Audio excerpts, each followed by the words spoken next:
आज हम हिंदी पेडागोजी की फर्स्ट क्लास कर रहे हैं बाय जयसवाल कोचिंग सेंटर।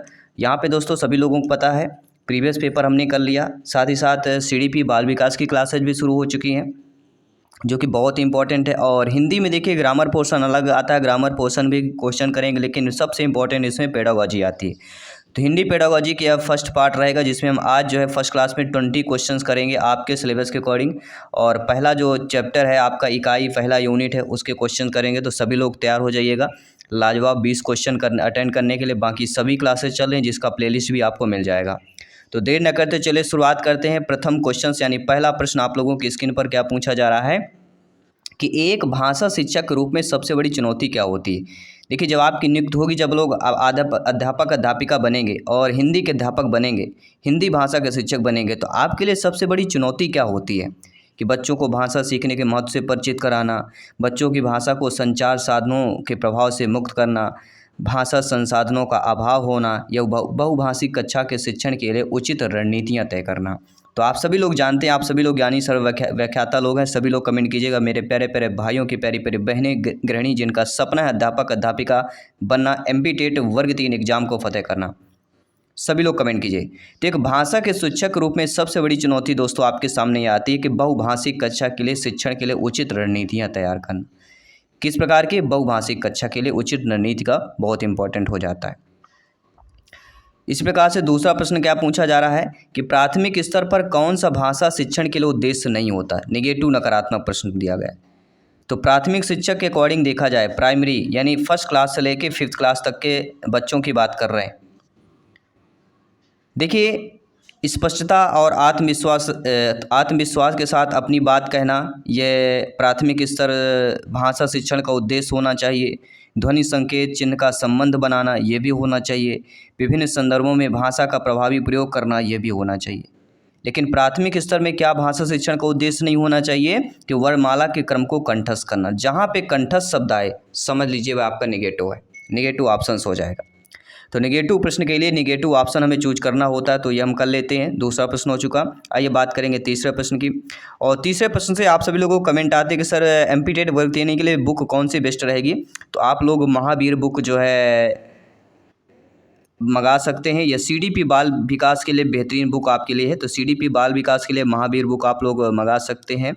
आपको ऑफलाइन कहीं भी आपके जो भी नज़दीकी बुक सेंटर हो वहाँ पे आप लीजिए, क्योंकि यहाँ पे CDP का पूरा निचोड़ बताया गया है और किस पार्ट से किस यूनिट से कितना प्रश्न पूछा गया था ये भी पूरा कंबाइन किया गया है। ठीक है, तो चलिए बात करेंगे, बुक की बात हो चुकी है। आइए बात करेंगे अगले प्रश्न की कि भाषा शिक्षण के संदर्भ में कौन सा कथन सही नहीं दिया गया है।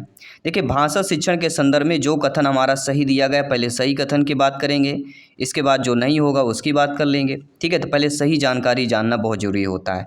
तो हिंदी भाषा शिक्षण के संदर्भ में जो कथन हमारा सही दिया गया है कि भाषार्जन और भाषा अधिगम में अंतर होता है, बिल्कुल सही बात है। अर्जन करना और अधिगम दोनों में अंतर होता है। भाषा शिक्षण में केवल भाषाई शुद्धता पर ही अधिक बल रहता है।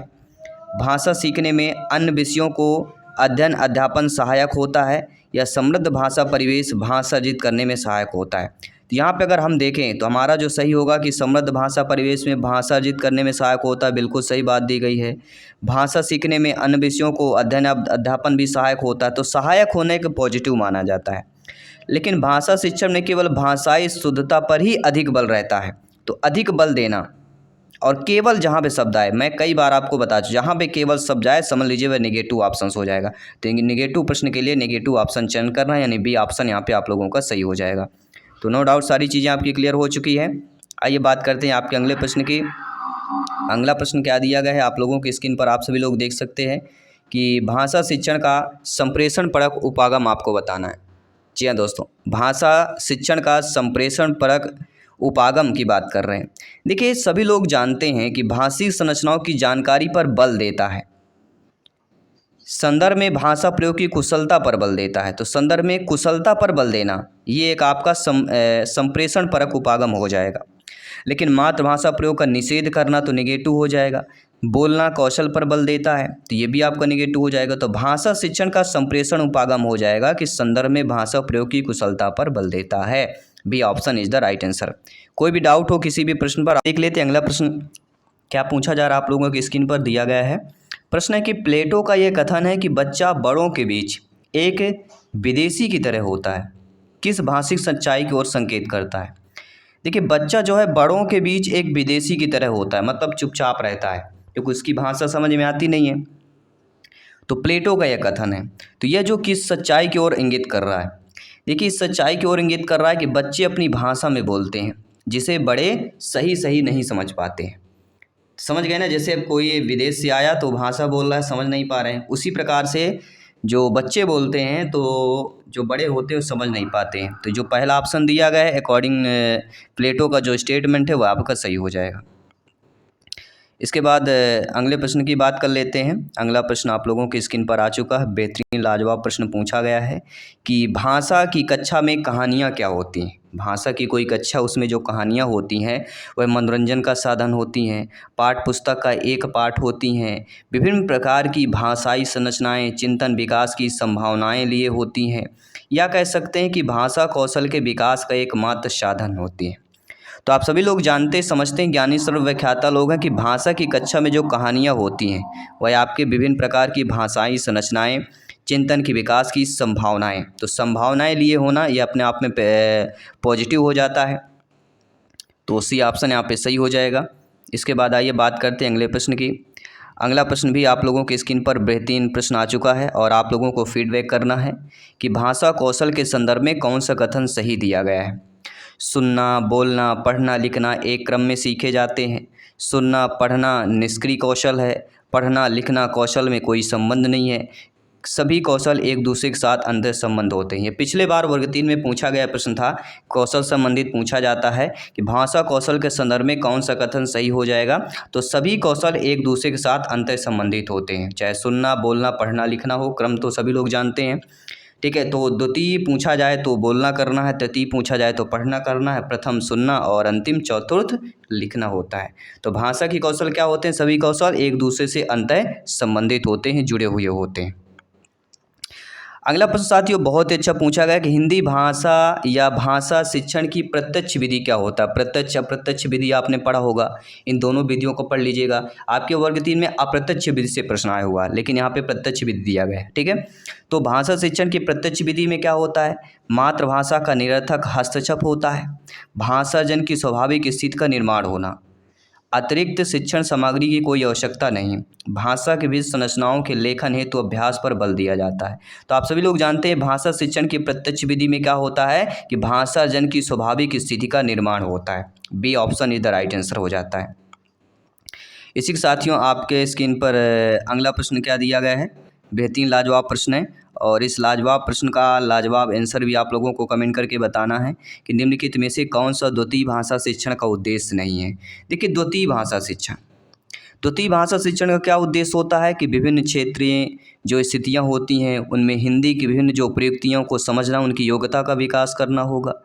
हिंदी के व्याकरण नियमों को कंठस्थ करना, तो कंठस्थ करना अपने आप में निगेटिव है, तो यह आपका उद्देश्य नहीं होगा।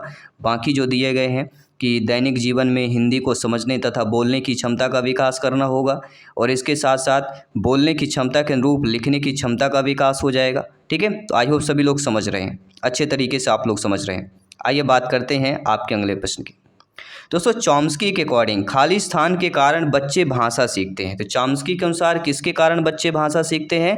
भाषाई समाज के कारण, भाषा जन क्षमता के कारण, भाषा आकलन क्षमता के कारण या व्याकरण नियमों की जानकारी से सीखते हैं। तो चॉम्स्की के अनुसार जो है के कारण बच्चे भाषा सीखते हैं, किस प्रकार से? भाषा अर्जन क्षमता से। जी हाँ, चॉम्स्की का कहना है कि भाषा अर्जन क्षमता के कारण बच्चे भाषा सीखते हैं। B option is the right answer. I hope सभी लोग समझ रहे हैं। अगला प्रश्न आ चुका है आप लोगों की स्क्रीन पर। क्या पूछा जा रहा है? सभी लोग कमेंट करके फीडबैक करके बताइए कि भाषा शिक्षण में अनिवार्य क्या होता है। कोई भाषा शिक्षण में अनिवार्य क्या होगा? क्या मानक भाषा पर बल देना अनिवार्य होगा? समग्रतावादी दृष्टिकोण अनिवार्य होगा? विशेष आवश्यकता वाले बच्चों के साथ भिन्न व्यवहार अनिवार्य होगा? या वर्तनी संबंधी गृहकार्य अनिवार्य होगा? तो भाषा शिक्षण में अनिवार्य क्या होता है? इसमें मानक भाषा पर बल देना नहीं उतना होता है। कितना ज़्यादा अनिवार्य होता है कि समग्रतावादी दृष्टिकोण। भाषा शिक्षण में सबसे बढ़िया जो आपका अनिवार्य है समग्रतावादी दृष्टिकोण। बी ऑप्शन सही हो जाएगा। बाकी हिंदी की टॉपर नोट्स हमारी आ चुकी है और हिंदी की टॉपर नोट्स आपको व्हाट्सएप पे पे मिल जाएगी। ओनली आपका 99 में ये टॉपर नोट्स मिल रही है, जिसमें आपका पूरा सिलेबस रहेगा। सिलेबस के अकॉर्डिंग आपके क्वेश्चंस रहेंगे, एमसीक्यूज रहेंगे जो इंपॉर्टेंट है, प्लस ग्रामर भी रहेगा। यानी ग्रामर, शिक्षण शास्त्र, पेडागॉजी पूरा कंबाइंड रहेगा आपका। नोट टॉपर नोट से व्हाट्सएप नंबर को आपको व्हाट्सएप कर देना है। व्हाट्सएप नंबर आपके पे है 9630689598, जो स्क्रीन पर नंबर दिया गया, इस नंबर पे आपको व्हाट्सएप कर देना है। नोट्स आपको PDF फाइल में मिल जाएगी।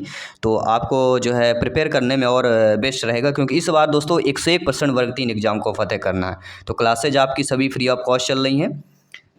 तो भाषा शिक्षण में अनिवार्य हम जान चुके हैं, समग्रतावादी दृष्टिकोण इज द राइट आंसर हो जाएगा। इसके साथ ही साथियों अगला प्रश्न हमारा क्या दिया गया है कि भाषा क्या होती है। जो भाषा होती, लैंग्वेज होती है, वह दोस्तों विद्यालय में ही सीखी जाती है, एक नियमबद्ध व्यवस्था है। बिल्कुल सही बात है, विद्यालय में ही सीखी जाती है, ये गलत है, लेकिन भाषा एक नियमबद्ध व्यवस्था है, ये सही दिया गया है। सदैव व्याकरण के नियमों का ही अनुमान करती है, नियमों की जानकारी से ही निखरती है, ऐसा नहीं है। भाषा क्या है, एक नियमबद्ध व्यवस्था है। बी ऑप्शन यहाँ पे करेक्ट आंसर हो जाएगा, अदर ऑप्शन के अकॉर्डिंग देखा जाए तो। ठीक है, चलिए बहुत बहुत धन्यवाद सभी का फीडबैक करने के लिए। आइए बात करते हैं अगले प्रश्न की कि द्वितीय भाषा के रूप में हिंदी सीखने का मुख्य उद्देश्य क्या होता है। द्वितीय भाषा के रूप में मानक हिंदी लिखने में निपुणता प्राप्त करना, हिंदी और अपनी मातृभाषा में अंतर को कंठस्थ करना, तो कंठस्थ तो नेगेटिव हो जाएगा। हिंदी के व्याकरण पर अधिकतर प्राप्त करना या अधिकार प्राप्त करना, तो अधिकार शब्द भी अपने आप में नेगेटिव होता है। दैनिक जीवन में हिंदी में समझने तथा बोलने की क्षमता का विकास, ये सही होगा, क्योंकि समझने और बोलने के विकास करना है। तो हिंदी भाषा के रूप में सीखने का मुख्य उद्देश्य ही होता है कि जो है कि दैनिक जीवन में हम हिंदी समझ पाएँ और बोलने में क्षमता हमारी हो सके, जितना ज़्यादा बोल सकें। तो क्षमता का विकास और समझने का विकास, ये चीज़ें आपकी पॉजिटिव हो जाएंगी। अगला प्रश्न देखिएगा। अगला प्रश्न दोस्तों ये आपके MPTET 2018 में पूछा गया था, साथ ही साथ CTET में भी आया हुआ प्रश्न है कि सुहेल 1 साल पहले असम से पंजाब आया, वह हिंदी भाषा का प्रयोग करते समय त्रुटियां करता है। एक शिक्षक के रूप में आप किस कथन को सही मानेंगे। अब देखिए उसका राज्य परिवर्तन हुआ, असम से पंजाब आना, तो कहीं ना कहीं जो हिंदी थोड़ा तो चीज़ें होंगी। तो इस पर जो एक कथन दिया गया है, कौन सा कथन सही होगा, यानी बोलने में त्रुटियां कर रहा है। तो त्रुटियां करना है, इसमें हमारा सुहेल की मातृभाषा का प्रभाव होगा। तो कहीं ना कहीं त्रुटियां करना सबसे रीज़न है कि सुहेल को भाषा प्रयोग के अधिकाधिक अवसर और प्रोत्साहन देना चाहिए। क्या देना चाहिए, अधिक से अधिक उसको अवसर देना चाहिए सीखने के लिए, और उसको प्रोत्साहन भी देना चाहिए। ठीक है, आई होप सभी लोग समझ रहे हैं। इसी तरह फीडबैक करते रहिएगा मेरे प्यारे प्यारे भाइयों के, प्यारी प्यारी बहनें, गृहिणी सभी कमेंट कीजिएगा। अगला प्रश्न है भाषा अर्जन क्या होता है। भाषा अर्जन जो है शिक्षा की आवश्यकता उपस्थिति की मांग करता है। भाषा अर्जन भाषा की कक्षा में ही संभव है। भाषा अर्जन सहज और स्वाभाविक होता है, या भाषा अर्जन प्रयासपूर्ण होता है। तो हमने क्या पढ़ा है कि भाषा अर्जन क्या होता है, सहज और स्वाभाविक होता है। सी ऑप्शन यहाँ पे सही हो जाएगा आप लोगों के लिए। आई होप सभी लोग समझ गए होंगे। आइए बात करते हैं अगले प्रश्न की। प्रश्न दिया गया कि उच्च प्राथमिक स्तर पर भाषा शिक्षण की प्रक्रिया में सबसे अधिक महत्वपूर्ण क्या होगा। अब हमें क्या लेवल देखना है, हमें लेवल देखना है उच्च प्राथमिक स्तर में। तो उच्च प्राथमिक स्तर में भाषा शिक्षण की प्रक्रिया में सबसे अधिक जो महत्वपूर्ण होता है वह क्या होता है, पाठ्य पुस्तक में दिए गए साहित्यिक अंशों को विस्तृत व्याख्या करना, पठन कौशल पर अधिक बल देना, या पाठों के शब्दों का अर्थ जानने के लिए शब्दकोश का प्रयोग करना। ठीक है, या कह सकते हैं कि समाचार पत्र, पत्रिकाएं या अन्य भाषिक सामग्री में की गई बात के निहितार्थ, सोच, सरोकार की पहचान करना। देखिए तो उच्च प्राथमिक स्तर में भाषा शिक्षण की सबसे अधिक महत्वपूर्ण जो हो जाता है, क्योंकि उच्च प्राथमिक स्तर में बच्चा पहुंच चुका है, तो कहीं न कहीं समाचार पत्र, पत्रिकाएं जो होती हैं, जो अन्य भाषिक सामग्री होती हैं, उनमें जो कही गई बात उनको निहितार्थ, सोच, सरोकार की पहचान करना, यह आपके उच्च प्राथमिक स्तर के लिए जो है सबसे अधिक महत्वपूर्ण हो जाता है। इसके साथ आइए बात करते हैं आपके अगले प्रश्न की। अगला प्रश्न है उच्च प्राथमिक स्तर पर भाषा शिक्षण का सर्वोपरि उद्देश्य क्या होता है। सभी कमेंट कीजिएगा। जी हाँ, देखिए उच्च प्राथमिक स्तर पर भाषा शिक्षण का सर्वोपरि उद्देश्य बताना है। विभिन्न साहित्यिक विधाओं का गहनतम ज्ञान प्राप्त करना, ठीक है, सरसरी और तीव्र गति से पढ़ना, भाषा के सौंदर्य शास्त्र से परिचय की बात कर रहे हैं, या निजी अनुभवों के आधार पर भाषा का सृजनशील इस्तेमाल। तो उच्च प्राथमिक स्तर पर भाषा शिक्षण का सर्वोपरि उद्देश्य क्या होना चाहिए। आप सभी लोग जानते हैं कि निजी अनुभवों के आधार पर भाषा का सृजनशील इस्तेमाल। तो सृजनशील जो शब्द दिया गया है ना, ये शब्द इस ऑप्शंस को सटीक कर रहा है। तो शब्दों को पढ़ना है, समझना है और सटीकता के साथ जाना है। आइए बात करते हैं, अगले प्रश्न की तरफ चलते हैं।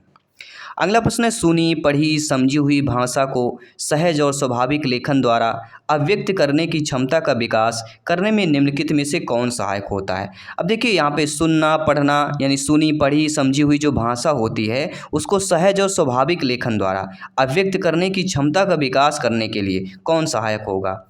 तो सुनी देखी पढ़ी घटना को अपने शब्दों में लिखित रूप में अभिव्यक्त करना, ये सबसे ज़्यादा होगा कि जो अपने शब्दों में किया जाए। ठीक है, सुनने के बाद फिर आप अपने शब्दों में इसकी प्रतिक्रिया करें। अगला प्रश्न है, भाषा के संदर्भ में उस स्कूली जीवन का यह उच्च प्राथमिक चरण और बोध के विकास की दृष्टि से अत्यंत महत्वपूर्ण क्या होता है। देखिए भाषाई के संदर्भ में स्कूली जीवन का पूछा जा रहा है, तो स्कूली जीवन का उच्च प्राथमिक चरण और बोध के विकास की दृष्टि से जो महत्वपूर्ण हो जाता है वह क्या होगा, वह क्या होगा, संदर्भ बोध, साहित्य बोध और सामाजिक राजनीतिक आ जाएगा। क्योंकि यहाँ पे उच्च प्राथमिक चरण दिया गया है इसलिए बात करेंगे। प्राथमिक चरण दिया होता फिर न होता, लेकिन उच्च प्राथमिक स्तर दिया गया है इसलिए हम बता रहे हैं आप सभी के लिए। और 20 नंबर क्वेश्चन आप लोगों की स्क्रीन पर कि कक्षा 8 के बच्चों के लिए साहित्य का चयन करते समय आपके लिए क्या जानना सर्वाधिक अधिक होगा। आपकी नियुक्त होती है, आप लोग अध्यापक अध्यापिका बनते हैं, कोई कक्षा 8 का अध्यापक हैं आप लोग, तो बच्चों के लिए साहित्य का चयन करते समय आपके लिए क्या जानना सर्वाधिक होगा कि बच्चों के भाषा प्रयोग का स्तर जानना, अच्छे साहित्यिक प्रकाशक के लेखकों को, या बच्चों के भाषिक पृष्ठभूमि की, या बच्चों की मनोवैज्ञानिक विशेषताओं और भाषा के प्रयोग की। देखिए कक्षा 8 का बच्चा है तो कहीं ना कहीं बच्चा जो है 12 से 13 वर्ष का है, किशोरावस्था में बच्चा पहुंच चुका है। तो साहित्यिक चयन करते समय क्या जरूरी है कि बच्चों की मनोवैज्ञानिक विशेषताएँ और भाषा प्रयोग की क्षमता। D option is the right answer. तो आई होप सभी लोगों ने अच्छे तरीके से समझा। 20 में आप लोगों को क्या स्कोर रहा ये भी आप लोगों को कमेंट करना, ये पहली क्लास है तो सभी लोग यहाँ पे क्लास डेली अटेंड कीजिए। ठीक है, 11 to 11:30 हमारी क्लास होती है, बाकी कुछ टेक्निकल प्रॉब्लम की वजह से थोड़ा डिले हो सकता है। बाकी 7 to 7:30 PM में आपकी CDP बाल विकास की क्लास होती है। बाकी सभी आपके मैथ्स और आपके अदर जो क्लासेज हैं EVS पर्यावरण की, उनकी भी क्लासेज जल्द स्टार्ट होगी। और टॉपर नोट्स मंगवाने के लिए आपको केवल व्हाट्सएप करना है और व्हाट्सएप नंबर है 9630689598। ये टॉपर नोट्स हिंदी के 1 आपको 99 में मिल जाएगी। तो जो